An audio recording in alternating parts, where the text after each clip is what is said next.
অফিসারের কাছ থেকে জোর করে নিয়ে আসছি। আমি না নিয়ে আসলে দুনিয়ার কেউই দেখতো না। আপনি নিয়ে আসছেন? আমি নিয়ে আসছি অফিসারের কাছ থেকে রিকোয়েস্ট করে। আমার সাথে যদি শিখার সাথে সম্পর্ক থাকতো, আমি কিন্তু সাকিবের রেখে শিখার কাছে চলে যেতাম। আমি কিন্তু শিখার কাছে না গিয়ে আমি কিন্তু সাকিবের মায়ের এখানে সাহায্য করছি, ডক্টরের কাছে গেছি, এটা সেটা করছি। সে যদি সুস্থ হয়ে থাকে তারে বলেন উদম হইয়া পুরুষঙ্গ যদি সবাই দেখছে, আপনারা বলেন আমরা এটারে মানবো, তুমি তোমার শরীরের কাপড় খুলে সবাইকে দেখাই দাও। তো একটা খারাপ ছেলে হইলে সে এই কথা বলে, তোর অবস্থা দেখে মানুষদের এরকমের কমেন্ট করে। এটা তো বাড়া করে নিয়ে সেই মেয়ে কেন বলবে ভাই?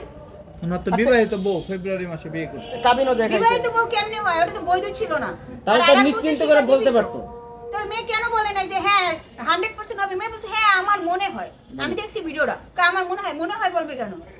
যদি মনে হয় আপনারা ওরা যে রুমে থাকবে, ক্যামেরা বাইরে ক্যামেরা রাখতে বলবেন, ওই রুমে যাতে অন্য কোনো পুরুষ না যায়।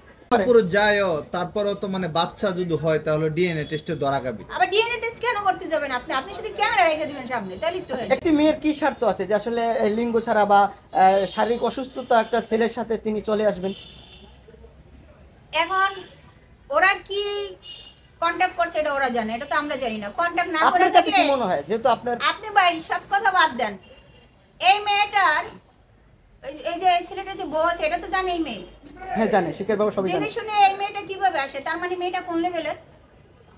না তখন নাকি শিখে তাকে ব্ল্যাকমেল করে বিয়ে করেছে, এই কথা তার সাথে বলছে যে আমার বললেও থাকছে, প্রথম তো বলছে। হ্যাঁ প্রথম বলছে। এখন তো জানছে। হ্যাঁ এখন জানছে। এখন তো জানছে যে বউ আছে, জানছে না? এখন কেন আসলো? না সেইটা আপনি যদি অন্য কোনো নতুন মেয়ে বিয়ে করতে তাহলে আমরা বুঝতাম যে হ্যাঁ সাকিব সুস্থ হোক, আমরা চাই তুমি ভাইয়া সুস্থ হও, তোমারে আল্লাহ সুস্থ করুক, আমি দোয়াও করছি। তোমার সুস্থ হতে তো আমাদের কোনো সমস্যা নাই, কিন্তু তুমি যা করতেছো এগুলো সমস্যা। একজনও কমেন্ট করতে পারে, তুই কি কারণে বলবি? একজন কমেন্ট করবে দেখে তুই এই কথা বলবি? আগে টেস্ট করেন, তুই অসুস্থ তোর বলবে না মানুষ?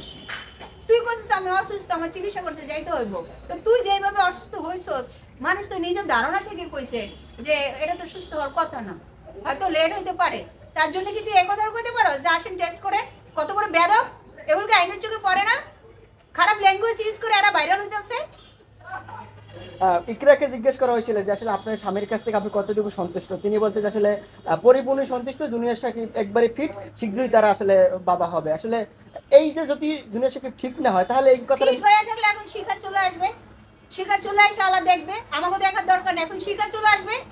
সুস্থ যদি হয়ে থাকে তাহলে তো আর শিখার কোনো দোষ নাই। আছে আছে শিখা তো মুক্তি পাচ্ছে না, পাবে, পেয়ে যাবে। এখন তো সুস্থ, এখন শিখা মুক্তি পেয়ে যাবে, এটা আমি বললাম, শিখা পেয়ে যাবে মুক্তি। আর শিখার সাথে কি ওনার ডিভোর্স হয়েছে কিনা এটা আপনি জানেন কিনা? ওই তো জিল ওর থেকে, ওর সাথে কিভাবে ডিভোর্স হইব? ওই বর কাছে ডিভোর্স কি অতই সস্তা? একটা ছেলে বিয়ে করে ফেলে, একটা বউ থাকতে বিয়ে করে, আবার ওই ছেলের সাথে একটা ঘটনা ঘটে, আবার ওই মেয়েটারই সে নিয়ে আসে। এটা কোন ধরনের ক্রাইম? এরা সাপোর্ট করে কেন মানুষরা?